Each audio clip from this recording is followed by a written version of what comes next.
नमस्कार, मैं जितेंद्र जैन और आप देख रहे हैं खबर समय जगत। आइए नजर डालते हैं आज की कुछ ताजा तरीन खबरों पर। भोपाल बीते रोज 2 सड़क हादसों में आधा दर्जन से अधिक लोगों की जानें चली गई हैं। फलस्वरूप प्रदेश का परिवहन विभाग पुनः स्वस्थ अवस्था से जागने का एहसास करा रहा है। फिर से चिल्लपो मचाई जा रही है कि यात्री वाहनों के परमिट, उनकी फिटनेस और इंश्योरेंस कड़ाई के साथ चेक किए जाएंगे।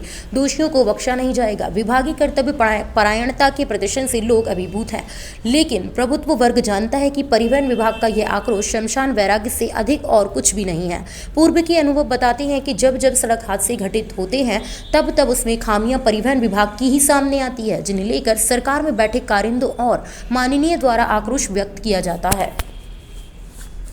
विश्वास दिलाया जाता है कि अब लापरवाही नहीं होगी, ढिलाई नहीं बरती जाएगी, दोषियों को कड़ी सजा मिलेगी। लेकिन जैसे जैसे मामला शांत होता है, लोगों की याददाश्त कमजोर पड़ने लगती है, वैसे वैसे ढील हो जाता है। विभाग फिर से अपने पुराने ढर्रे पर चल पड़ता है।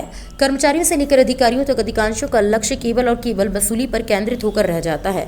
अब यदि ऐसे में सड़कों पर हादसे नहीं होंगे तो फिर और क्या होगा? शायद मस्ती विभागीय अधिकारियों की और त्रासदी आम जनता की नियति बन चली है। नमस्कार, खबर समय जगत में आप सबका स्वागत है।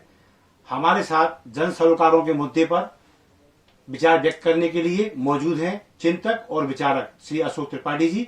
अशोक जी का स्टूडियो में स्वागत है। अशोक जी, अभी हाल हादसों के फिर कुछ मामले सामने आए। सड़क दुर्घटनाओं में आधा दर्जन से अधिक लोग फिर काल कबलित हो गए। ये बड़े एक्सीडेंट होते हैं, प्रशासन कुछ देर के लिए जागता है, शासकीय स्तर पर भी एक हलचल दिखाई देती है, और जैसे ये चीजें फिर धीरे से जब बुलावे में चली जाती हैं तो इससे संबंधित जो परिवहन विभाग है वो फिर एक कुंभकर्णी नींद में सो जाता है।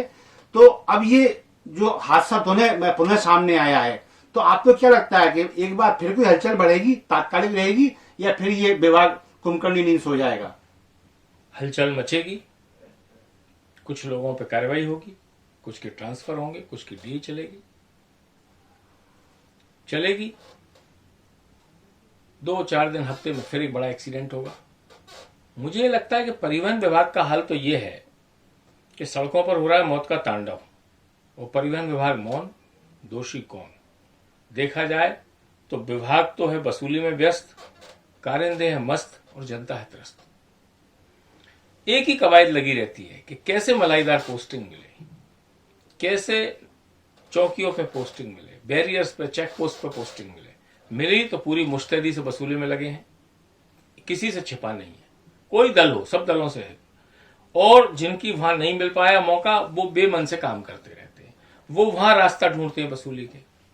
फिटनेस हो, परमिट हो, ड्राइविंग लाइसेंस हो, मतलब अवैध वसूली का इतना बड़ा वातावरण बना हुआ है।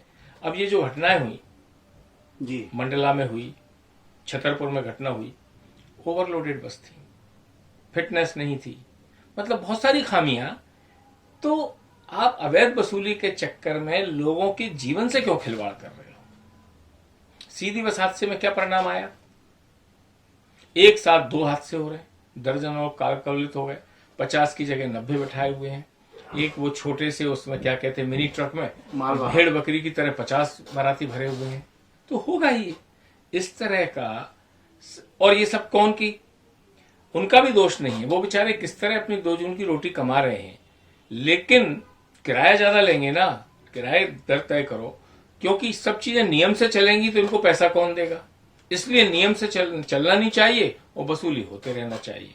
मुझे लगता है कि इसमें आम जनता को खड़े होकर इन चीजों का विरोध दर्ज करना चाहिए, क्योंकि जिसको कहते हैं ना कि जब सरकार सुस्त हो जाए तो जनता को चुस्त होना चाहिए। धन्यवाद। भोपाल से खबर समय जगत के लिए सुजीत रघुवंशी की रिपोर्ट।